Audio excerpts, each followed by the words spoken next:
إن الحمد لله نحمده ونستعينه ونستغفره ونؤمن به ونتوكل عليه ونعوذ بالله من شرور أنفسنا ومن سيئات أعمالنا من يهده الله فلا مضل له ومن يضلل فلا هادي له وأشهد أن لا إله إلا الله وحده لا شريك له وأشهد أن محمدا عبده ورسوله أرسله بالهدى ودين الحق ليظهره على الدين كله ولو كره المشركون اللهم صل على محمد وعلى آل محمد كما صليت على إبراهيم وعلى آل إبراهيم إنك حميد مجيد اللهم بارك على محمد وعلى آل محمد كما باركت على إبراهيم وعلى آل إبراهيم إنك حميد مجيد أما بعد فإن خير الكلام كلام الله وخير الحديث كتاب الله وخير الهدي هدي محمد صلى الله عليه وسلم وشر الأمور محدثاتها وكل محدثة بدعة وكل بدعة ضلالة وكل ضلالة في النار. أعوذ بالله من الشيطان الرجيم. بسم الله الرحمن الرحيم. يا أيها الذين آمنوا اتقوا الله حق تقاته ولا تموتن إلا وأنتم مسلمون.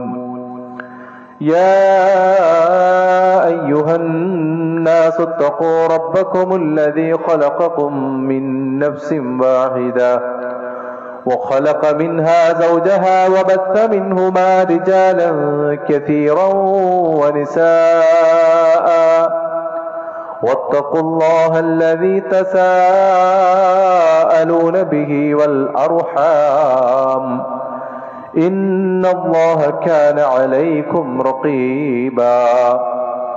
يا أيها الذين آمنوا اتقوا الله وقولوا قولا سديدا يصلح لكم أعمالكم ويغفر لكم ذنوبكم ومن يطع الله ورسوله فقد فاز فوزا عظيما. قل يا عبادي الذين أسرفوا على أنفسهم لا تقنطوا من رحمة الله إن الله يغفر الذنوب جميعا إنه هو الغفور الرحيم. اللهم رب اشرح لي صدري ويسر لي أمري വഹ്ലുൽ ഉഖ്ദത മിൻ ലിസാനി യഫ്ഖഹു ഖൗലി. അല്ലാഹുവിന്റെ പരിശുദ്ധ ഭവനത്തിൽ അവന്റെ പ്രീതിയും പ്രതിഫലവും കാംക്ഷിച്ച് ഒരുമിച്ച് കൂടിയിട്ടുള്ള പ്രിയപ്പെട്ട സത്യവിശ്വാസികളെ, വിശ്വാസിനികളെ, റബ്ബിനെ സൂക്ഷിച്ച് അവന്റെ വിധിവിലക്കുകൾ അനുസരിച്ച് ജീവിക്കണമെന്ന് എന്നെയും തുടർന്ന് നിങ്ങളെയും ഉണർത്തുകയാണ്, വസിയത്ത് ചെയ്യുകയാണ്.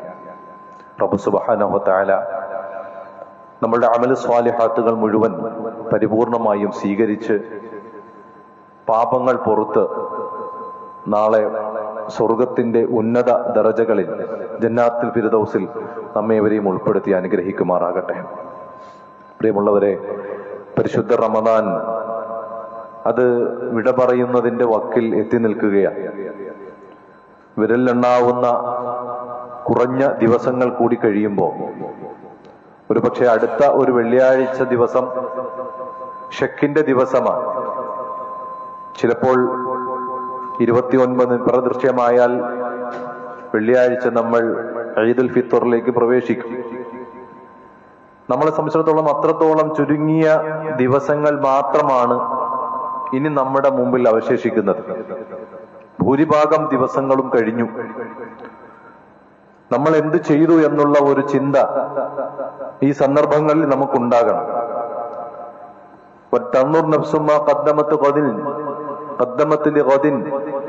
നാളേക്ക് വേണ്ടി എന്ത് ചെയ്തു വെച്ചു എന്ന ചോദ്യം നിങ്ങളോട് തന്നെ ചോദിക്കൂ എന്ന് ഖുർആൻ നമ്മളോട് ഓർമ്മപ്പെടുത്തുന്നത് പോലെ നരകമോചനത്തിനു വേണ്ടി, പാപമോചനത്തിനു വേണ്ടി, സ്വർഗപ്രവേശനത്തിനു വേണ്ടി എന്ത് നമുക്ക് ചെയ്യാൻ കഴിഞ്ഞിട്ടുണ്ട് എന്നുള്ളത് നമ്മൾ ഓരോരുത്തരും ചിന്തിക്കുക. അല്ലാഹുവിന്റെ റസൂൽ സല്ലല്ലാഹു അലൈഹി വസല്ലം പരിശുദ്ധ റമദാനിലെ ദിനങ്ങളെ കുറിച്ച് പറഞ്ഞ കൂട്ടത്തിൽ പറയുകയുണ്ടായി, വലില്ലാഹി ഉതഖാഉ മിനന്നാർ വദാലിക കുല്ല ലൈലത്തിൻ. അല്ലാഹുവിന് ചില നരകമോചിതരായ ആളുകൾ ഈ ദിവസങ്ങളിൽ ഉണ്ടാകും. എല്ലാ രാവുകളിലും നരകത്തിൽ നിന്നും മോചിപ്പിക്കപ്പെടുന്ന ചില ആളുകൾ ഉണ്ടാകുമെന്ന് പറഞ്ഞു. നമുക്കറിയാം, റമദാൻ പാപമോചനത്തിന്റെ ദിവസങ്ങളാണ്, തൗബ ചെയ്ത് മടങ്ങേണ്ട ദിനരാത്രങ്ങളാണ്. എന്നാൽ ഉതഖാഇനെയും ഇസ്തിഗ്ഫാറിനെയും പണ്ഡിതന്മാർ വേർതിരിച്ച് പഠിപ്പിച്ചു തരുന്നുണ്ട്. ഉതഖാ എന്ന് പറയുന്നത് പാപമോചനത്തെക്കാളിലും സൂപ്പർ പവറായ ഒന്നാണ്. അള്ളാഹു അവൻ നിശ്ചയിക്കുന്ന, അവന് തൃപ്തി ഉണ്ടാകുന്ന അടിമകളെ നരകത്തിൽ നിന്നും മോചിക്കപ്പെട്ടവരുടെ ലിസ്റ്റിൽ ഉൾപ്പെടുത്തുക എന്നുള്ളതാണ് ഉതഖാ. അതുകൊണ്ടാണ് അല്ലാഹുമ്മ അഅ്തിഖ്നാ മിനന്നാർ, അല്ലാഹുമ്മ അഅ്തിഖ്നാ മിനന്നാർ വഅദ്ഖിൽനൽ ജന്ന. പ്രാർത്ഥനയുടെ കൂട്ടത്തിൽ ധാരാളമായി അധികരിപ്പിക്കേണ്ട, ഇനിയും നമ്മുടെ മുമ്പിൽ അവശേഷിക്കുന്ന ദിനങ്ങളിൽ ധാരാളമായി നമ്മൾ അധികരിപ്പിക്കേണ്ട ഒരു പ്രാർത്ഥന അതാണ്. നരകത്തിന്റെ മോചിതരുടെ കൂട്ടത്തിൽ, അല്ലെങ്കിൽ നരകമോചിതര് ഞങ്ങളെ ഉൾപ്പെടുത്തണം, നരകത്തിൽ നിന്ന് ഞങ്ങളെ മോചിപ്പിക്കണേ എന്ന് പറഞ്ഞാൽ, പാപം അല്ലാഹു തആല പുറത്തു കൊടുത്താലും പിന്നെയും അവൻ പാപങ്ങൾ ചെയ്യുന്ന അവസ്ഥയുണ്ടെങ്കിൽ അവനിൽ പിന്നെയും പാപങ്ങൾ രേഖപ്പെടുത്തും. പിന്നെയും അവനൊരു പാപിയായ അവസ്ഥയിലാണ് മരണപ്പെടുന്നതെങ്കിൽ, അള്ളാഹുവിന്റെ കരുണയില്ലെങ്കിൽ അവൻ ആ പാപത്തിന് ശിക്ഷ ഏറ്റുവാങ്ങേണ്ടി വരും. എന്നാൽ ഉതഖാ എന്ന് പറഞ്ഞാൽ നരകത്തിൽ നിന്നും മോചിതരാകുന്ന ഒരു വ്യക്തിയായി തീർന്നാൽ അള്ളാഹു ചില സംരക്ഷണങ്ങൾ അവന് നൽകുമെന്നാണ്. പാപങ്ങളിലേക്ക് ചെന്ന് ചാടാതിരിക്കാനുള്ള ചില സംരക്ഷണങ്ങൾ അള്ളാഹു നൽകും എന്ന് ചില പണ്ഡിതന്മാർ ആ വിഷയത്തിൽ രേഖപ്പെടുത്തിയിട്ടുണ്ട്. അതുപോലെ തന്നെ ആ രൂപത്തിൽ നരകത്തിൽ നിന്നും മോചിക്കപ്പെട്ടവരുടെ ലിസ്റ്റിൽ അവന് രേഖപ്പെടുത്തപ്പെടും എന്ന് രേഖപ്പെടുത്തിയതായിട്ട് നമുക്ക് കാണാൻ സാധിക്കും. അതുകൊണ്ട് തന്നെ അല്ലാഹു സുബ്ഹാനഹു വ തആല നൽകിയ ഒരു ബിഗ് ഓഫറാണ് നരകത്തിൽ നിന്നുള്ള മോചനം നേടിയെടുക്കാനുള്ള ഒരു അവസരം എന്നുള്ളത്. അതിന് ഇനി അവശേഷിക്കുന്നത് വളരെ കുറഞ്ഞ ദിവസങ്ങൾ മാത്രമാണ്. അതുകൊണ്ട് തന്നെ പ്രിയമുള്ളവരെ, നമ്മൾ അവസാനത്തെ 10 എന്താണെന്നും എങ്ങനെയാണെന്നും ഒക്കെ കഴിഞ്ഞ ആഴ്ചയിൽ നമ്മൾ ഓർമ്മിപ്പിച്ചത്. എങ്കിലും റമളാനിന്റെ ഇനിയുള്ള ദിനരാത്രങ്ങളിലും നമ്മൾ ഇഅ്തികാഫുമായി പൂർണ്ണമായി അതിലേക്ക് ഇറങ്ങിച്ചെല്ലണം. ലൈലത്തുൽ ഖദറിനെ ഇനിയും പ്രതീക്ഷിക്കണം. 2 ഒറ്റയിട്ട രാവും അതുപോലെ തന്നെ ഒരു ഇരട്ട രാവും നമ്മൾ നിന്ന് കഴിഞ്ഞു പോയിട്ടുണ്ട്. സംഭവിച്ചോ ഇല്ലയോ എന്നൊന്നും നമുക്കറിയില്ല. ഇനിയും ഖദറിനെ പ്രതീക്ഷിക്കേണ്ട ദിനരാത്രങ്ങളാണ് നമുക്കുള്ളത്. പക്ഷെ പലപ്പോഴും പലരും കൃത്യമായിട്ടും ഈ പറയപ്പെടുന്ന ദിനരാത്രങ്ങളിൽ പോലും 5 വക്ത് ജമാഅത്തായി ആദ്യത്തെ തക്ബീറത്തുൽ ഇഹ്റാമിൽ പള്ളിയിലേക്ക് എത്താൻ നമുക്ക് എത്ര പേർക്ക് കഴിയുന്നുണ്ട്? നോമ്പ് തുറക്കുന്ന അവസരത്തിൽ ഭക്ഷണം കഴിച്ച് അതിന്റെ ആ ഒരു സമയം ഒരുപാട് നമ്മൾ നഷ്ടപ്പെടുത്തി പള്ളിയിലേക്ക് എത്തുമ്പോൾ ചിലപ്പോൾ റക്അത്ത് നഷ്ടപ്പെട്ടു പോകുന്ന അവസ്ഥകളുണ്ടോ? നമുക്ക് അതുണ്ടാകാൻ പാടില്ല. കൃത്യമായും 5 വക്തും പ്രയാസങ്ങളില്ലാത്ത, മറ്റുള്ള തടസ്സങ്ങളൊന്നുമില്ലാത്ത നമ്മൾ ആ നമസ്കാരം കൃത്യമായി നിർവഹിക്കുന്നവരായി മാറണം. പ്രിയമുള്ളവരെ, പള്ളിയിൽ അള്ളാഹുവിന്റെ പ്രതിഫലം കാംക്ഷിച്ച് ഇരിക്കാൻ നമുക്ക് കഴിയുന്നുണ്ടോ? നമ്മൾ ഇരിക്കുന്നുണ്ടോ? ഇനിയുള്ള ദിനരാത്രങ്ങളെങ്കിലും നമ്മൾ അങ്ങനെ ഒരു സൂക്ഷ്മത പാലിക്കാൻ നമ്മൾ ശ്രദ്ധിക്കണം. മഗ്രിബ് നമസ്കാരത്തിന് മുന്നേ പള്ളിയിലേക്ക് വന്ന് മഗ്രിബ് നമസ്കാരത്തിന്റെ ബാങ്ക് വിളിക്കുമ്പോൾ അതിന് ജവാബ് കൊടുത്ത് ആ സമയത്ത് ഭക്ഷണം കഴിച്ച് അള്ളാഹുവിനെ സ്തുതിച്ച് പ്രാർത്ഥിച്ച് ആ ബാങ്കിന്റെയും ഇഖാമത്തിന്റെയും ഇടയിൽ ഒരു സമയം നമുക്ക് അള്ളാഹുവിനോട് പ്രാർത്ഥിക്കാൻ പറ്റുന്ന സമയം, ആ പ്രാർത്ഥന നിർവഹിച്ച് ഇമാമിന്റെ തൊട്ടു പിറകിൽ ഒന്നാമത്തെ സഫിലേക്ക് വന്ന് നിന്ന് ഇമാം കൈകെട്ടുമ്പോ അതിനോടൊപ്പം കൈകെട്ടി നമസ്കരിച്ച് അങ്ങനെ ഒരു അവസ്ഥ നമുക്കുണ്ടാക്കിയെടുക്കണം. കാരണം അല്ലാഹു സുബ്ഹാനഹു വ തആല ഒരുപക്ഷെ നമ്മൾ കുടിക്കുന്ന ഒരു ജ്യൂസിന്റെ സമയമായിരിക്കും നമുക്കിവിടെ ഒരു റക്അത്ത് നഷ്ടപ്പെടാൻ നമുക്ക് കാരണമായി തീരുന്നത്. അത്തരത്തിലുള്ള ഏതെങ്കിലുമൊക്കെ ആഹാര സാധനങ്ങൾ കൊണ്ട് നമുക്ക് വിലയ്ക്ക് വാങ്ങാൻ പറ്റുന്നതല്ല പശ്ചാത്താപം. അത്തരത്തിലുള്ള ഏതെങ്കിലും ഭക്ഷണ സാധനങ്ങൾ കൊണ്ട് വിലയ്ക്ക് വാങ്ങാൻ പറ്റുന്നതല്ല സ്വർഗം. അതുകൊണ്ട് എത്രയോ അവസരങ്ങൾ നമ്മുടെ മുമ്പിൽ ചെറിയ ചെറിയ നിസാരം എന്ന് തള്ളിക്കളഞ്ഞ കുറെ സുന്നത്തുകൾ പലപ്പോഴായി നമ്മുടെ നഷ്ടപ്പെടുന്നുണ്ട്. അതുകൊണ്ട് പൂർണ്ണമായും നമ്മൾ ഇതിലേക്ക് പ്രവേശിക്കാൻ തയ്യാറാകണം. അതിന് ഏറ്റവും പ്രധാനപ്പെട്ട ഒന്നെന്ന് പറയുന്നത് പാപമോചനം നേടിയെടുക്കുക എന്നുള്ളത് തന്നെയാണ്. ആ പാപമോചനം നേടിയെടുക്കാൻ ഇനിയും നമുക്ക് കഴിഞ്ഞിട്ടില്ലെങ്കിൽ പ്രിയമുള്ളവരെ, ഹതഭാഗ്യരാണ് നമ്മൾ.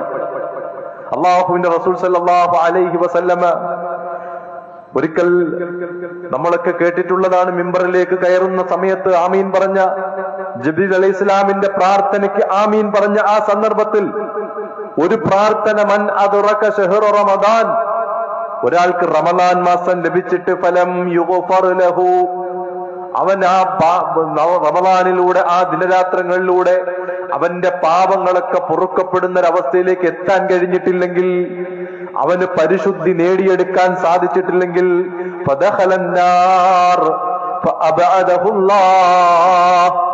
അവൻ നരകത്തിൽ പ്രവേശിക്കട്ടെ, അള്ളാഹു അവനെ അകറ്റിക്കളയട്ടെ എന്നാണ്. ഇസ്തിഗ്ഫാറിന്റെയും തൗബയുടെയും ദിനങ്ങളാണ് നമ്മൾ ഉള്ളത്. പരിശുദ്ധ ഖുർആൻ അല്ലാഹു സൂറത്തുൽ ഫുർഖാനിലൂടെ ഈ കാര്യം നമ്മളെ അവന്റെ മഹത്തായ കാരുണ്യത്തെ ചേർത്ത് പറഞ്ഞുകൊണ്ട് നമ്മളോട് പറയുന്നുണ്ട്. പരമകാരുണ്യകന്റെ അടിമകൾ അള്ളാഹുവിൽ പങ്കുചേർക്കാത്തവരാണ്, അള്ളാഹു അല്ലാത്തവരെ വിളിച്ചു പ്രാർത്ഥിക്കാത്തവരാണ്, അള്ളാഹു പവിത്രമാക്കിയ മനുഷ്യ ശരീരത്തെ അന്യായമായി കൊല ചെയ്യാത്തവരാണ്, വലാ യസൂൻ, അവർ വ്യഭിചരിക്കാത്തവരാണ്. വമൻ യഫ്അൽ ദാലിക യൽഖ അസാബാ യുളാഅഫു ലഹുൽ അദാബു യൗമൽ ഖിയാമത്തി വയഖ്ലുദു ഫീഹി മുഹാനാ. അത്തരം പ്രവർത്തികൾ ചെയ്താൽ, അള്ളാഹു വെറുക്കുന്ന ശിർക്ക് സംഭവിച്ചു പോയാൽ, അള്ളാഹു വെറുക്കുന്ന ഏറ്റവും വലിയൊരു പാപമായി എണ്ണിയ കൊലപാതകം ചെയ്തു കഴിഞ്ഞാൽ, വ്യഭിചാരമാകുന്ന വ്യത്യസ്തമായ മേഖലകളിലൂടെ കടന്നു പോയിട്ടുണ്ടെങ്കിൽ അവൻ വലിയ ശിക്ഷ ഏറ്റുവാങ്ങേണ്ടി വരും. പരലോകത്ത് യുളാഅഫു ലഹുൽ അദാബ്, അവന് ശിക്ഷ ഇരട്ടിയാക്കി കൊടുക്കുമെന്നാണ്. വയഖ്ലുദു ഫീഹി മുഹാനാ, നിന്ദ്യനായി അവൻ നരകത്തിലേക്ക് പ്രവേശിക്കുമെന്നാണ്. ഒരു വിശ്വാസിയെ സംബന്ധിച്ചിടത്തോളം നമുക്കാർക്കും സഹിക്കാൻ കഴിയാത്ത വലിയ ശക്തമായ ചൂടേറിയ നരകാഗ്നിയെ അള്ളാഹു പരിചയപ്പെടുത്തുന്നുണ്ട്. ദുനിയാവിൽ നമ്മളുടെ കൈകളിലേക്ക് ഒരു ചെറിയ തീപ്പൊള്ളലിന്റെ ഒരു തീപ്പൊരി വന്നു വീണാൽ നമ്മൾക്ക് അസഹനീയമാണത്, വല്ലാത്ത വേദനയാണത്. ആ ചൂട് പോലും നമുക്ക് സഹിക്കാൻ കഴിയുന്നില്ല. എന്നാൽ ഈ ദുനിയാവിലെ ചൂടിന് അതിശക്തമായ കാരിരുമ്പുകളെപ്പോലും ഉരുക്കാനുള്ള ശക്തിയുണ്ട് ദുനിയാവിലെ തീക്ക്. എന്നാൽ അത് അള്ളാഹുവിന്റെ തീയുടെ 70%-ൽ 1% മാത്രമാണ്. ബാക്കി 69% അടങ്ങുന്ന തീയാണ് നരകത്തിന്റെ തീ. അത് ഉള്ളിലേക്ക് കടന്നെരിഞ്ഞാൽ പോലും നമ്മളുടെ ഉള്ളിലുള്ള എല്ലാ അവയവങ്ങളെയും ഉരുക്കി പുറത്തേക്ക് ഒഴുക്കിക്കളയുന്നതാണ്.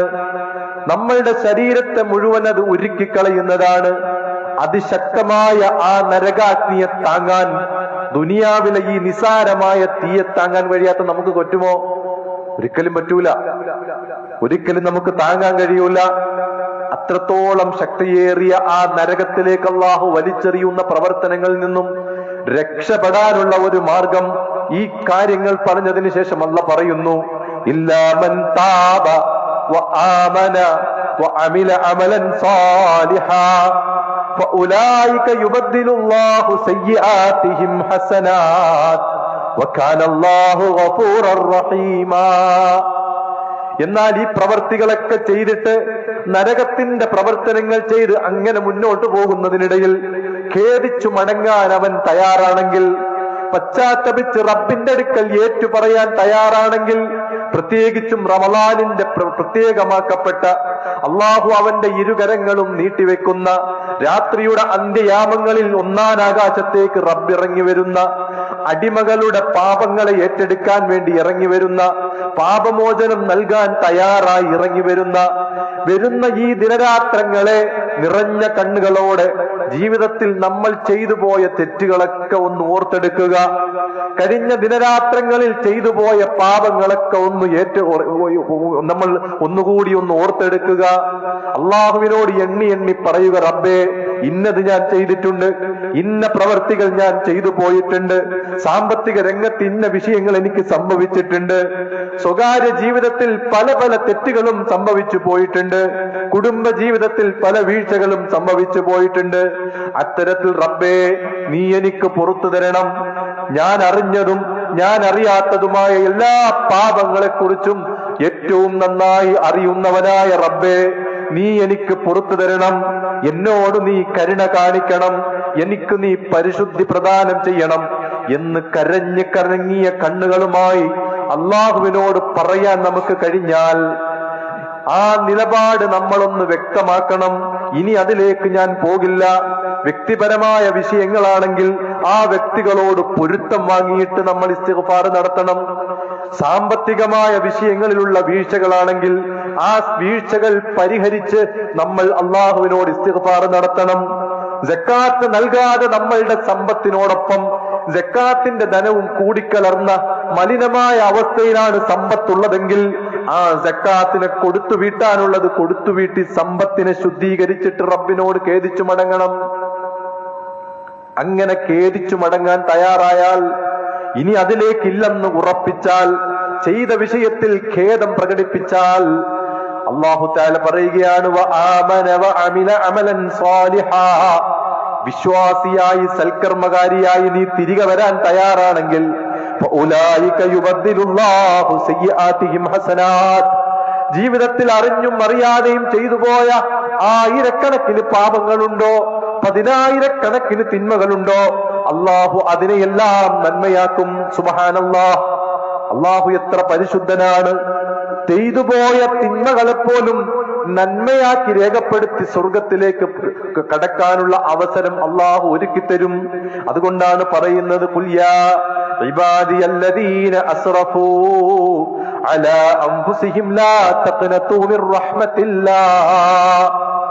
പറയുക നബിയേ, സ്വന്തത്തോട് അതിക്രമം കാണിച്ചു പോയ, സ്വന്തത്തോട് പല രൂപത്തിലും രഹസ്യ പരസ്യമായ രൂപത്തിൽ അതിക്രമം കാണിച്ചു പോയ എന്റെ അടിമകളെ, ലാ തഖ്നതൂ മിർ റഹ്മത്തില്ലാഹ്, അള്ളാന്റെ കാരുണ്യത്തെ തൊട്ട് നിങ്ങൾ നിരാശരാകരുത്. അള്ളാഹുവിന്റെ കാരുണ്യത്തെ തൊട്ട് നിങ്ങൾ നിരാശരാകരുത്.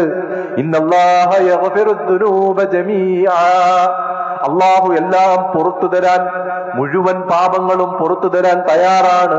ഇന്നഹു ഹുവൽ ഗഫൂറുർ റഹീം, അവന്റെ നാമങ്ങളിലും അവന്റെ വിശേഷണങ്ങളിലും പെട്ട പ്രധാനപ്പെട്ട രണ്ട് നാമങ്ങളാണ്. അവൻ ഗഫൂറാണ്, റഹീമാണ്. ഏറെ പൊറുക്കുന്നവനും അവൻ കരുണാനിധിയുമാണ്. അള്ളാഹു അത്രയ്ക്കും വിശാലമായ കാരുണ്യത്തിന്റെ വാതിലുകൾ നമുക്ക് തുറന്നു തന്നു. റസൂലുള്ളാഹി പറഞ്ഞു, അത്തായിബു മിനദ്ദൻബി കമൻ ലാ ദൻബ ലഹു, പാപങ്ങളിൽ നിന്നും പശ്ചാത്തപിച്ച് ഖേദിച്ചു മടങ്ങുന്നവൻ, തൗബ ചെയ്തു മടങ്ങുന്നവൻ, അവൻ തിന്മയില്ലാത്തവനെ പോലെയാണ്, അവൻ പരിശുദ്ധി പ്രാപിക്കുന്നവനെ പോലെയാണ്. അതുകൊണ്ട് പ്രിയമുള്ളവരെ, യാ അയ്യുഹല്ലദീന ആമനൂ തൂബൂ ഇലല്ലാഹി തൗബതൻ നസുഹാ, അല്ലാഹുവിലേക്ക് നിങ്ങൾ കളങ്കരഹിതമായ, ശുദ്ധമായ, പരിശുദ്ധമായ തൗബ ചെയ്തുകൊണ്ട് നിങ്ങൾ അല്ലാഹുവിലേക്ക് മടങ്ങുക. അള്ളാഹു നിങ്ങളുടെ പാപങ്ങൾ പുറത്തു തരുമെന്ന് നമ്മളെ ഓർമ്മപ്പെടുത്തുകയാണ്. മാറ്റിവെക്കേണ്ട ഒന്നല്ല അത്. പിന്നീടാക്കാം, പിന്നെയാക്കാം എന്ന ഒരു രീതി ആ വിഷയത്തിൽ ഉണ്ടാകരുത്. മരണം എങ്ങനെയും ഏത് രൂപത്തിലും ഏത് സമയത്തും നമ്മളെ വന്ന് പിടികൂടുമെന്നുള്ളത് യാതൊരു സംശയമില്ലല്ലോ. അതുകൊണ്ട് ഉള്ള ആയുസിന്റെ സമയം, നമുക്കറിയാത്ത ആ സമയം എത്രയാണോ അതുവരെയും നമ്മൾ പരിശുദ്ധിയിലായിരിക്കണം, അതുവരെയും നമ്മൾ പാപമോചിതരായിരിക്കണം. അതുകൊണ്ട് ഈ ദിനരാത്രങ്ങളെ നമ്മൾ ആ രൂപത്തിൽ ഇഅ്തികാഫ് ഇരുന്നുകൊണ്ട്, അള്ളാഹുവിന്റെ പള്ളിയിൽ ഭജനമിരുന്നുകൊണ്ട്, ദിക്റുകളും ദുആകളും മുഴുക്കിക്കൊണ്ട്, അതെല്ലാം മുഴുകിക്കൊണ്ട് അള്ളാഹുവിനോട് നമ്മൾ ഖേദിച്ചു മടങ്ങുക. സ്വന്തമായി ഒറ്റയ്ക്കിരുന്ന് കണ്ണുകൾ നിറഞ്ഞു കരയുക. ആ ഒരു തുള്ളി കണ്ണുനീർ കൊണ്ട് വലിയ അഗ്നികളെ പോലും, കടൽ സമാനമായ, സമുദ്ര സമാനമായ അഗ്നികളെ പോലും അണച്ചു കളയാൻ പറ്റുന്ന ഒരു തുള്ളി കണ്ണുനീർ, അത് അള്ളാഹുവിനെ ഓർത്ത്, നമ്മളുടെ പാപങ്ങളെ കുറിച്ച് ഓർത്ത് നമ്മൾ കരയുന്ന കണ്ണുനീരായിരിക്കും. അതുകൊണ്ട് പ്രിയമുള്ളവരെ, റമളാനിന്റെ ദിനങ്ങൾ കൊഴിയുകയാണ്. നമ്മൾ അതിനുവേണ്ടി തയ്യാറെടുക്കുക.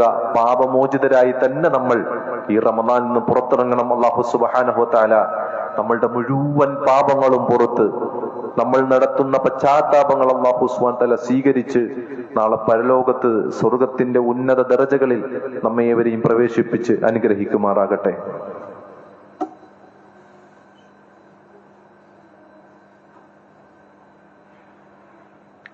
അൽഹംദുലില്ലാ ഹംദൻ കസീറൻ തയ്യിബൻ മുബാറകൻ ഫീഹി അസ്സലാത്തു വസ്സലാമു അലാ അസ്റഫിൽ അംബിയാഇ വൽ മുർസലീൻ വഅലാ ആലിഹി വസ്വഹ്ബിഹി അജ്മഈൻ. തഖുല്ലാഹ യാ ഇബാദല്ലാഹ്. അല്ലാഹുവിനെ സൂക്ഷിച്ചു ജീവിക്കണമെന്ന് ഒരിക്കൽ കൂടി ഉണർത്തുകയാണ്. പ്രിയമുള്ളവരെ, സക്കാത്തുമായി ബന്ധപ്പെട്ട കാര്യങ്ങളൊക്കെ കഴിഞ്ഞ ഖുതുബയിൽ ഓർമ്മപ്പെടുത്തിയതാണ് കഴിഞ്ഞ ആഴ്ച. അത് ഇനിയും എവിടെയെങ്കിലുമൊക്കെ നമ്മൾ നൽകേണ്ട സമയമായിട്ടും നൽകാത്ത അവസ്ഥയുണ്ടെങ്കിൽ അത് നമ്മൾ കൃത്യമായി കൊടുത്തു വീട്ടണം. സഹോദരിമാര് സ്വർണ്ണാഭരണവുമായി ബന്ധപ്പെട്ട വിഷയത്തിൽ അങ്ങനെ എന്തെങ്കിലും വീഴ്ചകൾ ഉണ്ടെങ്കിൽ, അത് ശുദ്ധീകരിച്ചിട്ടില്ലെങ്കിൽ നമ്മളുടെ ഖുർആൻ പാരായണങ്ങളോ രാത്രി നമസ്കാരങ്ങളോ നോമ്പോ ഒന്നും ഒരു പക്ഷെ അള്ളാഹുവിലേക്ക് ഉയരാൻ സാധ്യതയില്ല. മനസ്സുകൾ തമ്മിൽ ഇനിയും ഇണങ്ങിയിട്ടില്ല എങ്കിൽ, ഇനിയും പിണക്കങ്ങളുമായി ഏതെങ്കിലും അവസ്ഥയിൽ നമ്മൾ ഉണ്ടെങ്കിൽ, അതും നമ്മളുടെ അമലുകൾ ഉയരുന്നതിനെ ബാധിക്കും. അത്തരം കാര്യങ്ങളിലൊക്കെ നമ്മൾ കൃത്യമായി സൂക്ഷ്മത പാലിക്കണം. ഇനി നമ്മളെ സംബന്ധിച്ചിടത്തോളം നമ്മുടെ മുമ്പിൽ വരുന്ന, നമ്മൾ സജീവമായി ഇറങ്ങേണ്ട ഒന്ന് ഫിത്ർ സക്കാത്താണ്. ഫിത്ർ സക്കാത്ത് നമ്മളെ സംബന്ധിച്ചിടത്തോളം റമളാന്റെ വ്രതാനുഷ്ഠാനം അത് അവസാനിക്കുന്ന സമയത്ത് അള്ളാഹു നമ്മൾക്ക് ഫർവാക്കിയ, നിർബന്ധമാക്കിയ ഒരു ദാനധർമ്മമാണ് സക്കാത്തുൽ ഫിത്ർ. സന്തോഷത്തിന്റെ പെരുന്നാൾ നമ്മളിലേക്ക് കടന്നു വരുമ്പോ അതിനു മുമ്പ് നമ്മൾ കഴിച്ചു കൂട്ടിയ ദിനരാത്രങ്ങളെ ഒന്ന് ശുദ്ധീകരിക്കലാണ് ഫിത്ർ സക്കാത്തിന്റെ ഒരു ലക്ഷ്യം. 2, അന്നാരും പട്ടിണിയുള്ളവരുണ്ടാകാൻ പാടില്ല. അന്നെല്ലാവരും സുഭിക്ഷമായി ഭക്ഷണം കഴിക്കുന്ന ഒരു അവസ്ഥയിലായിരിക്കണം ഉണ്ടാകേണ്ടത്. അന്നും അഗതികൾ വന്ന് യാചിക്കുന്ന ഒരു സാഹചര്യം, ഭക്ഷണത്തിന് വേണ്ടി കേടുന്നൊരവസ്ഥ ഉണ്ടാകാൻ പാടില്ല. അത് മാത്രവുമല്ല, സക്കാത്ത് നമ്മളെ സംബന്ധിച്ചിടത്തോളം സാമ്പത്തിക ശേഷിയുള്ളവർക്കാണെങ്കിൽ ഫിത്ർ സക്കാത്ത് എല്ലാവരും അത് കൊടുത്തു വീടണം എന്നുള്ളതാണ് നമ്മളെ ഓർമ്മപ്പെടുത്തുന്നത്. അതൊരു ദാനശീലത്തെ പ്രോത്സാഹിപ്പിക്കുന്ന ഒരു നന്മ കൂടിയാണ്. അതുകൊണ്ട് തന്നെ നമ്മളുടെ കയ്യിൽ സ്വന്തത്തിനും കുടുംബത്തിനും പെരുന്നാളിന്റെ അന്നത്തെ ദിവസത്തേക്കുള്ള ചെലവ് കഴിച്ച് കയ്യിൽ എന്തെങ്കിലുമൊക്കെ മുതലുള്ള എല്ലാവരും തങ്ങളുടെ ആശ്രിതർക്ക് വേണ്ടി ഫിത്ർ സക്കാത്ത് നൽകണം എന്നുള്ളതാണ്. നബി സല്ലല്ലാഹു അലൈഹി വസല്ലം പറഞ്ഞു, സക്കാത്തുൽ ഫിത്രി തുഹ്റത്തൻ ലിസ്വാഇമി മിനൽ ലഗ്വ് വറഫസി വതുഅമതൻ ലിൽമസാകീൻ. ഒന്ന് അവന്റെ ശുദ്ധീകരണമാണ് ദോഷങ്ങളിൽ നിന്നുള്ള. 2 പാവങ്ങൾക്കുള്ള ഒരു ഭക്ഷണമായിട്ടും അല്ലാഹു സുബ്ഹാനഹു തആല നിശ്ചയിച്ചു എന്നുള്ളതാണ്. അത് കൊടുക്കേണ്ടത് എപ്പോഴാണ്? പെരുന്നാളിന് മുമ്പ് തന്നെ അത് കൊടുക്കണം. നമുക്കറിയാം, വെള്ളിയാഴ്ച ദിവസം വ്യാഴാഴ്ച 29ന്റെ അന്ന് പിറ ദൃശ്യമാവുകയാണെങ്കിൽ പെരുന്നാളായി. അപ്പൊ വ്യാഴാഴ്ച തന്നെ എന്ത് ചെയ്യണം? മഗ്‌രിബിന് മുമ്പ് തന്നെ ഇതെല്ലാം കൊടുത്തു വീട്ടിയിരിക്കണം. സൂക്ഷ്മതയ്ക്ക് നല്ലത് അന്ന് തന്നെ എല്ലാം കൊടുത്തു വീട്ടലാണ്. പിന്നീട് ഒരു ഓട്ടം പറ്റൂലല്ലോ. അതുകൊണ്ട് തന്നെ 17-ാം തീയതി ഇൻഷാ അല്ലാഹ് ഇവിടെ 17-ാം തീയതിക്ക് മുന്നേ ആയി ഒരു വ്യക്തിക്ക് 150 രൂപ കണക്കാക്കി നമ്മുടെ നജീം സാഹിബിന്റെ അക്കൗണ്ടിലേക്ക് അതുമായി ബന്ധപ്പെട്ട സാമ്പത്തികം നിങ്ങൾ കൊടുക്കണം. നമ്മുടെ വീട്ടിൽ അന്നത്തെ ദിവസം ജനിക്കുന്ന ഒരു കുഞ്ഞുണ്ടെങ്കിൽ ആ കുഞ്ഞിനും കൊടുക്കണം. ഫിത്ർ സക്കാത്ത് കൊടുക്കുന്നതിന്റെ അന്നൊരു കുഞ്ഞ് ജനിച്ചിട്ടുണ്ടെങ്കിൽ ആ കുഞ്ഞിനെയും നമ്മൾ ആ കണക്കിൽ ഉൾപ്പെടുത്തി എന്ത് ചെയ്യണം? ഫിത്ർ സക്കാത്ത് കൊടുക്കണം. അത് പെരുന്നാളായി കഴിഞ്ഞാൽ പിന്നെ അതിൽ പെടൂല, ഫിത്ർ സക്കാത്തിൽ പെടില്ല. പിന്നെ അതൊരു സദഖകളിൽപ്പെട്ട ഒരു സദഖയായി മാറുകയുള്ളൂ എന്നുള്ളത് നബി സല്ലല്ലാഹു അലൈഹി വസല്ലമ കൃത്യമായി കൊണ്ട് നമുക്ക് പഠിപ്പിച്ചു തന്നിട്ടുണ്ട്. പിന്നെ നമുക്കറിയാം, നാട്ടിൽ നമ്മൾ പൊതുവായി ഉപയോഗിക്കുന്ന ഭക്ഷ്യവസ്തുവാണ് ഫിത്ർ സക്കാത്തായി കൊണ്ട് നൽകേണ്ടത്. അത് പിന്നെ ഒരു സാ ആണ് അതിന്റെ അളവായി കൊണ്ട് പറയുന്നത്. അതായത് ഒരു സാ എന്ന് പറഞ്ഞാൽ 4 മുദ്ദ്. അത്യാവശ്യം നമ്മളുടെ കൂട്ടത്തിലുള്ള പിന്നെ ഒരു ഒത്ത മനുഷ്യന്റെ കയ്യിൽ കോരിയെടുക്കുന്ന 4 കോരലാണ് യഥാർത്ഥത്തിൽ അതിന്റെ കണക്ക്. ആ 4 കോരൽ കോരി അത് തൂക്കി കണക്കാക്കുന്നതാണ് സൂക്ഷ്മതയ്ക്ക് ഏറ്റവും നല്ലത്. എന്നിട്ട് ആ തൂക്കം അനുസരിച്ച് എന്ത് ചെയ്താൽ മതി, നമ്മൾ കണക്ക് കൂട്ടിയാൽ മതി. ഏകദേശം ഒരു 2.5 കിലോ കണക്കൊക്കെയാണ് നമ്മൾ സാധാരണ അതുമായി ബന്ധപ്പെട്ട് നിശ്ചയിക്കാറുള്ളത്. അതുകൊണ്ട് തന്നെ പണം വാങ്ങുമ്പോ ഫിത്ർ സക്കാത്തിന്റെ തുക നമ്മൾ കൈപ്പറ്റുന്ന ആളുകൾ ഒന്നുകിൽ അത് അവരോട് ഓർമ്മപ്പെടുത്തണം. 150 എന്ന് പറയുന്നത് അതിന്റെ മറ്റു ചിലവുകളും കൂടി ചേർത്താണ് എന്നുള്ളത് അങ്ങനെയാണെങ്കിൽ അത് ബോധ്യപ്പെടുത്തണം. അതല്ലെങ്കിൽ ഫിത്ർ സക്കാത്തിന്റെ പൈസ മാത്രമേ വാങ്ങാൻ പാടുള്ളൂ, ബാക്കി അതിന്റെ നിർവഹിക്കുന്ന ആളുകൾ ചെയ്യുകയാണെങ്കിൽ അങ്ങനെയാണ് അത് ചെയ്യേണ്ടത്. അതല്ല 150 നമ്മൾ കണക്കാക്കിയിട്ടുള്ളത് മൊത്ത ചെലവും അനുസരിച്ചാണെങ്കിൽ അത് അങ്ങനെ തന്നെ, അങ്ങനെയാണോ ചെയ്യുന്നത്? അത് അങ്ങനെയാണ്. അപ്പോ നമ്മൾ അതിന്റെ പിന്നെ നിർവഹണവുമായി ബന്ധപ്പെട്ട ചിലവുകൾ കൂടി ചേർത്തിട്ടാണ് 150 രൂപ കണക്കാക്കിയിട്ടുള്ളത്. അപ്പൊ അതെന്ത് ചെയ്യണം, നമ്മൾ അങ്ങനെ തന്നെ കൊടുക്കുകയും ചെയ്യണം എന്നുള്ളത് പ്രത്യേകമായിട്ട് ഓർമ്മപ്പെടുത്തുകയാണ്. പിന്നെ സക്കാത്തിന്റെ വിഷയത്തിൽ സംഘടിതമായിട്ടാണ് ഇസ്ലാം പ്രോത്സാഹിപ്പിച്ചിട്ടുള്ളത്. അതുകൊണ്ടാണ് നമ്മൾ ഈ ഒരു സംവിധാനത്തിന്റെ കീഴിൽ നമ്മൾ പൈസ കളക്ട് ചെയ്ത് അർഹരായ ആളുകളുടെ ലിസ്റ്റ് സെൽ എന്ന നിലയിൽ ഇവിടെ ഉണ്ട്. അത്തരം ആളുകളിലേക്ക് കറക്റ്റ് എന്ത് ചെയ്യും, അത് എത്തിച്ചു കൊടുക്കുന്ന ഒരു സംവിധാനമാണ്.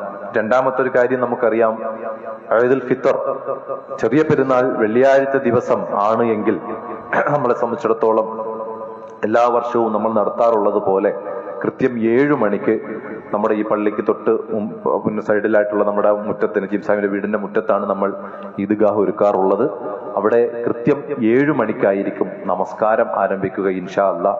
എല്ലാ സഹോദരങ്ങളും സഹോദരിമാരും കുടുംബസമേതം അതിന്റെ ആദാബുകളും മര്യാദകളും ഒക്കെ പാലിച്ച്, നമുക്കറിയാം പുതുവസ്ത്രങ്ങൾ ഉണ്ടെങ്കിൽ അത്, അല്ലെങ്കിൽ ഏറ്റവും നല്ല നമ്മുടെ കൈവശമുള്ള വസ്ത്രം ധരിച്ച് പുരുഷന്മാർ സുഗന്ധമൊക്കെ പുരട്ടി ഒരൽപ്പം ഭക്ഷണം കഴിച്ച് ഈദ് മുസല്ലയിലേക്ക് എത്തലാണ് അതിന്റെ സുന്നത്ത്. മുസല്ലയിലേക്ക് വന്നു കഴിഞ്ഞാൽ മറ്റ് നമസ്കാരങ്ങളൊന്നും അവിടെ ഇല്ല. തഹിയ്യത്ത് പോലെയുള്ള അത്തരം നമസ്കാരങ്ങളൊന്നും അവിടെ ഇല്ല. അതുപോലെ തന്നെ തക്ബീറുകൾ മുഴക്കിക്കൊണ്ടേയിരിക്കണം. അത് പെരുന്നാളായി കഴിഞ്ഞാൽ 29ന്റെ ആണെങ്കിൽ, അല്ലെങ്കിൽ 30 പൂർത്തിയാക്കിയിട്ടുള്ള ആണെങ്കിൽ മഗ്‌രിബോട് കൂടി നമ്മൾ തക്ബീറുകളും തഹ്ലീലുകളും ഒക്കെ ഉറക്കെ ഉരുവിട്ടുകൊണ്ടേയിരിക്കണം. അത് നിസ്കാരം നടക്കുന്ന സമയം വരെ അത് നടന്നുകൊണ്ടേയിരിക്കണം. അത് ഒരാൾ മൈക്കിന്റെ മുമ്പിൽ വന്ന് ഉറക്കെ പറഞ്ഞ് അത് കേട്ട് ബാക്കിയുള്ളവർ ഏറ്റു പറയുന്ന ഒരു ചര്യ ഇസ്ലാമിൽ ഇല്ല. എല്ലാരും കൂടി ചേർന്ന് ഒരുമിച്ച് പറയലാണ്. അപ്പൊ അത് നമ്മൾ എന്ത് ചെയ്യണം, പ്രത്യേകം ഓർമ്മിക്കേണ്ട ഒരു കാര്യമാണ്. ഖുതുബ കൂടി ശ്രവിച്ചതിന് ശേഷം മാത്രമായിരിക്കണം നമ്മൾ സദസ്സ് വിട്ടു പോകേണ്ടത്. അന്നും ദാനധർമ്മങ്ങൾ പരമാവധി നടത്താൻ റസൂലുള്ളാഹി സ്വല്ലല്ലാഹി അലൈഹി വസല്ലം പ്രത്യേകിച്ചും സ്ത്രീകളോടുമൊക്കെ ഓർമ്മപ്പെടുത്തിയത് ഹദീസുകളിൽ നമുക്ക് കാണാൻ കഴിയുന്ന കാര്യമാണ്. മറ്റൊന്ന് ഈദ് കിസ്വയാണ്. എല്ലാ വർഷവും നമ്മൾ 50ഉം 60ഉം ഒക്കെ കുട്ടികൾക്ക്, പാവപ്പെട്ട കുട്ടികൾക്ക് നമ്മൾ പുതുവസ്ത്രം വാങ്ങി നൽകാറുണ്ട്. 1300 രൂപ ചെലവ് വരുന്ന പുതുവസ്ത്രം വാങ്ങി നൽകാറുണ്ട്. പ്രിയമുള്ളവരെ, അത് നമ്മളുടെ കുഞ്ഞുമക്കളുടെ വീട്ടില് നമ്മൾ അവരെയും കൊണ്ട് ടെക്സ്റ്റൈൽസിൽ പോയി പുതുവസ്ത്രങ്ങൾ വാങ്ങുമ്പോൾ അവരുടെ കണ്ണിനൊരു തെളിച്ചം വരും. ആ ഒരു പുതിയ കവറിൽ ആ വസ്ത്രമോ അവരുടെ കൈകൊണ്ട് വാങ്ങി പിടിക്കുമ്പോഴുള്ള സന്തോഷം, അവർ തുള്ളിച്ചാടി വീട്ടിലേക്ക് വരുന്നതും വീട്ടിൽ വന്ന് ആ വസ്ത്രം ധരിച്ച് നമ്മൾ ഇട്ട് കണ്ട് സന്തോഷിക്കുന്നതും ഒക്കെ നമ്മുടെ വീട്ടിൽ നടക്കുമ്പോൾ, ഇത് നടക്കാത്ത 100 കണക്കിന് വീടുകൾ നമ്മുടെ ചുറ്റുവട്ടവും ഉണ്ടാകുമ്പോൾ എങ്ങനെയാണ് നമുക്കതിന് കഴിയുക? ഒരല്പം മനസാക്ഷി ഉണ്ടെങ്കിൽ എൻ്റെ 3 മക്കളോടൊപ്പം അപ്പുറത്തെ വീട്ടിലെ, അല്ലെങ്കിൽ ഇങ്ങനെ അവസ്ഥ അനുഭവിക്കുന്ന വീട്ടിലെ 3 മക്കൾ അല്ലെങ്കിൽ 2 മക്കൾ, ഒരാളെങ്കിലും എൻ്റെ വകയായിട്ട് ഒരു പുതുവസ്ത്രം പെരുന്നാളിൽ ധരിച്ച് നടക്കട്ടെ. സ്വന്തം ബാപ്പയില്ലാത്തത് കൊണ്ടല്ലേ, ബാപ്പ നഷ്ടപ്പെട്ടത് കൊണ്ടല്ലേ, ഉമ്മാക്ക് കഴിയാത്തത് കൊണ്ടല്ലേ. അവർക്കും ആഗ്രഹമില്ലാഞ്ഞിട്ടല്ലല്ലോ ഇത് വാങ്ങാത്തത്. അവർക്ക് ആഗ്രഹമുണ്ട്, പക്ഷെ അതിന് നിവൃത്തിയില്ല. ഒരു നേരത്തെ ഭക്ഷണത്തിനോ മറ്റുള്ള അത്യാവശ്യ കാര്യങ്ങൾക്കോ വേണ്ടി അവർ പ്രയാസപ്പെടുന്നതിനിടയിൽ പുതുവസ്ത്രത്തെക്കുറിച്ചൊന്നും അവർ ചിന്തിച്ചു പോലും ചിലപ്പോൾ കാണില്ല. പക്ഷേ എല്ലാ വർഷവും നൽകുന്നത് കൊണ്ട് അവർ പ്രതീക്ഷിച്ചിരിക്കും, ഇന്ന ആളുകൾ വരും, അവർ നമുക്ക് വസ്ത്രവുമായി വരുമെന്ന് പ്രതീക്ഷിച്ചിരിക്കുന്ന കുറച്ച് ആളുകളുണ്ട്. അതുകൊണ്ട് അവരുടെ വേദന നമ്മൾ കാണണം, അതിനൊരു പരിഹാരം നമ്മൾ ഉണ്ടാക്കണം. ചിലപ്പോൾ ഒരാൾക്ക് ഒന്നേ കഴിയുള്ളൂ, ചിലർക്ക് 10 എണ്ണം കഴിയും. ഓരോരുത്തർക്കും അള്ളാഹു നിഅമത്ത് കൊടുക്കുന്ന അങ്ങനെയാണല്ലോ. അതുകൊണ്ട് സലഫ് ഇവിടെ ഉണ്ട്, സലഫിനെ നിങ്ങൾ ആ വിഷയത്തിൽ ഒന്ന് കോണ്ടാക്ട് ചെയ്ത് ഞാൻ ഇത്ര വസ്ത്രം ഇത്ര കുട്ടികൾക്കുള്ളത് ഞാൻ ഏറ്റെടുത്തു എന്ന് പറയാൻ നമ്മൾ ഈ ഒരു സമയത്ത് നടത്തണം. കാരണം ഇനിയിപ്പം ഒരു 3-4 ദിവസത്തിനുള്ളിൽ ആ കാര്യങ്ങൾ നടത്തണം. അത് ഒരു പൊതുസമൂഹത്തെ അറിയിച്ച് വലിയ പബ്ലിസിറ്റി കൊടുത്ത് ആളുകളൊക്കെ കാണിച്ച് പത്രത്തിൽ പരസ്യം കൊടുത്തുള്ള ഏർപ്പാടുകളൊന്നും അല്ല. ആരും അറിയില്ല. കൂപ്പൺ ടെക്സ്റ്റൈൽസിൽ കൊടുക്കുന്നു, വാങ്ങേണ്ട വീട്ടുകാർക്കും പിന്നെ അതിൻ്റെ ഒരു സ്ലിപ്പ് കൊടുക്കുന്നു. അവർ സാധാരണ വസ്ത്രം മേടിക്കാൻ പോകുന്നത് പോലെ ടെക്സ്റ്റൈൽസിൽ പോയി വസ്ത്രം വാങ്ങിച്ച് തിരിച്ച് വീട്ടിൽ പോകുന്നു. ആരും അറിയില്ല. അത്രയ്ക്കും വലിയൊരു നന്മയാണ്. അങ്ങനെ ചെയ്യുന്ന ആ നന്മ അള്ളാഹുവിൻ്റെ അടുക്കൽ വലിയ സ്വീകാര്യതയുള്ള നന്മയാണ്. അതുകൊണ്ട് പരിശുദ്ധ റമദാൻ വിട പറയുന്ന ഈ അവസാന സമയങ്ങളിൽ നമുക്ക് ചെയ്യാൻ പറ്റുന്ന ആ ഒരു ഏറ്റവും വലിയ നന്മ അഗതികളുടെ കൈപിടിക്കുക എന്നുള്ളതും അനാഥകളുടെ സംരക്ഷണം, അതിൽ നമ്മളൊരു ഭാഗവാക്കാകുക എന്ന് പറയുന്നതും പ്രവാചകനോടൊപ്പം ചേർന്ന് നാളെ സ്വർഗത്തിൽ നിൽക്കാനുള്ള അവസരമാണല്ലോ. അതുകൊണ്ട് എല്ലാവരും ആ വിഷയവും പ്രത്യേകം ഒന്ന് ശ്രദ്ധിക്കുക. അള്ളാഹു സുബ്ഹാനഹു തആല നമ്മേവരെയും അനുഗ്രഹിക്കുമാറാകട്ടെ. അള്ളാഹു നമ്മളുടെ പാപങ്ങളൊക്കെ പുറത്ത് മാപ്പാക്കി നൽകുമാറാകട്ടെ. അള്ളാഹു സുബ്ഹാനഹു തആല നരകമോചനം നൽകുന്ന, നരകത്തിൽ നിന്നും മോചിതരാക്കപ്പെടുന്ന സൗഭാഗ്യരിൽ അള്ളാഹു നമ്മേവരെയും ഉൾപ്പെടുത്തി അനുഗ്രഹിക്കുമാറാകട്ടെ. വിചാരണ കൂടാതെ സ്വർഗത്തിലേക്ക് കടന്നു പോകുന്ന സൗഭാഗ്യരിൽ അള്ളാഹു നമ്മെ ഉൾപ്പെടുത്തി അനുഗ്രഹിക്കുമാറാകട്ടെ. അർഷിന്റെ തണൽ ലഭിക്കുന്ന സൗഭാഗ്യരിൽ അള്ളാഹു നമ്മെ ഉൾപ്പെടുത്തി അനുഗ്രഹിക്കുമാറാകട്ടെ. അള്ളാഹുവെ, ഞങ്ങളുടെ റമദാനിലും അല്ലാത്ത കാലങ്ങളിലുമൊക്കെ ഞങ്ങൾ ചെയ്ത പ്രവർത്തനങ്ങൾ, സൽക്കർമ്മങ്ങൾ നീ ഞങ്ങളിൽ നിന്നും പരിപൂർണമായും സ്വീകരിക്കണമേ റഹ്മാനെ. അള്ളാഹു വീഴ്ചകൾ വിട്ടുപുറത്ത് മാപ്പാക്കി നൽകണേ അല്ലാ. പാപങ്ങളെല്ലാം പുറത്ത് ഞങ്ങൾക്ക് നീ പരിശുദ്ധി പ്രദാനം ചെയ്യണേ റഹ്മാനെ. അള്ളാഹുവെ, ഞങ്ങൾ ചിലവഴിക്കുന്ന സമ്പത്തും ഞങ്ങൾ ചിലവഴിക്കുന്ന സക്കാത്താകട്ടെ മറ്റ് ദാനധർമ്മങ്ങളാകട്ടെ റബ്ബേ, നിന്റെ പൊരുത്തവും പ്രീതിയും ആഗ്രഹിച്ചുകൊണ്ടാണല്ലാ. ആ രൂപത്തിൽ നീ ഞങ്ങളിൽ നിന്നും സ്വീകരിക്കണേ റഹ്മാനെ. അള്ളാഹു, ഞങ്ങളുടെ നമസ്കാരങ്ങൾ, ഖുർആൻ പാരായണങ്ങൾ, ഞങ്ങളുടെ നോമ്പുകൾ, അതിൽ സംഭവിക്കുന്ന വീഴ്ചകളൊക്കെ പുറത്ത് നീ പരിപൂർണമായി ഞങ്ങളിൽ നിന്നും സ്വീകരിക്കണേ അല്ലാ. ഞങ്ങളുടെ ഇണകളിലും കുടുംബങ്ങളിലും ഞങ്ങളുടെ മാതാപിതാക്കളിലും ഞങ്ങളുടെ ഉദ്യോഗങ്ങളിലും എല്ലാം അള്ളാഹു നീ എല്ലാ രൂപത്തിലുമുള്ള ഖൈറും ബറക്കത്തുകളും പ്രദാനം ചെയ്യണേ റഹ്മാനെ. ഞങ്ങളുടെ മക്കളിൽ നീ കൺകുളിർമ പ്രദാനം ചെയ്യണേ അല്ലാഹ്. അള്ളാഹു, നമസ്കാരം മുറപ്രകാരം നിർവഹിക്കുന്നവരിൽ ഞങ്ങളെയും ഞങ്ങളുടെ സന്താനങ്ങളെയും കുടുംബങ്ങളെയും ഒക്കെ നീ ഉൾപ്പെടുത്തി അനുഗ്രഹിക്കണമേ റഹ്മാനെ. അള്ളാഹു, ലോകത്തിന്റെ നാനാഭാഗങ്ങളിൽ ഞങ്ങൾ സമാധാനത്തോടെ കഴിയുമ്പോഴും സമാധാനം നഷ്ടപ്പെട്ട ധാരാളം ആളുകളുണ്ട്. ഭക്ഷണം കഴിക്കാൻ മര്യാദക്കില്ലാത്തവരുണ്ട്, വസ്ത്രം ധരിക്കാനില്ലാത്തവരുണ്ട്, ഒന്ന് കിടന്നുറങ്ങാനുള്ള ഒരു ചെറിയ ഷെഡ് പോലും ലഭിക്കാത്ത ആളുകളുണ്ട്. അള്ളാഹുവെ, അവർക്കെല്ലാം നിന്റെ കാരുണ്യം നീ വർഷിച്ചു കൊടുക്കണേ അല്ലാഹ്. നിന്റെ നിഅമത്തുകൾ നീ വർഷിച്ചു കൊടുക്കണേ റബ്ബേ. അള്ളാഹു, മരണപ്പെട്ട മാതാപിതാക്കളുണ്ട്, ഒരുപാട് കുടുംബ ബന്ധുക്കളുണ്ട്, പണ്ഡിതന്മാരുണ്ട്, ഗുരുനാഥന്മാരുണ്ട്. അള്ളാഹു, അവരുടെയൊക്കെ ഖബറിടം വിശാലമാക്കണേ റഹ്മാനെ. രോഗങ്ങൾ കൊണ്ട് പ്രയാസപ്പെടുന്ന ധാരാളം ആളുകളുണ്ട്, അവരുടെയൊക്കെ രോഗം നീ ശിഫയാക്കി കൊടുക്കണേ അല്ലാഹ്. അള്ളാഹു, പരിശുദ്ധ റമദാനിൽ വരും ദിനരാത്രങ്ങളെ സജീവമായി അതിൽ ഇടപെടാനും അതിൽ ആത്മാർത്ഥമായി പ്രവർത്തനങ്ങൾ നിറഞ്ഞ ഒരു ജീവിതമാക്കി, സമയങ്ങളാക്കി ഉപയോഗപ്പെടുത്താനും നീ ഞങ്ങൾക്ക് സമയത്തെ ബർക്കത്താക്കി നൽകണേ അല്ലാഹ്. ربنا تقبل منا إنك أنت السميع العليم. ربنا آتنا في الدنيا حسنة وفي الآخرة حسنة وقنا عذاب النار. اللهم اغفر المؤمنين والمؤمنات والمسلمين والمسلمات الأحياء منهم والأموات. ربنا هب لنا من أزواجنا وذرياتنا قرة أعين واجعلنا للمتقين إماما. اللهم يا مقلب القلوب ثبت قلوبنا على دينك. ربنا تقبل منا صيامنا ربنا تقبل منا صيامنا وصلاتنا وقيامنا وتلاوتنا وركوعنا وسجودنا يا رب العالمين. ربنا تقبل منا إنك أنت السميع العليم وتب علينا إنك أنت التواب الرحيم. آمين برحمتك يا أرحم الراحمين. وصلى الله وسلم على نبينا محمد وعلى آله وصحبه أجمعين والحمد لله رب العالمين.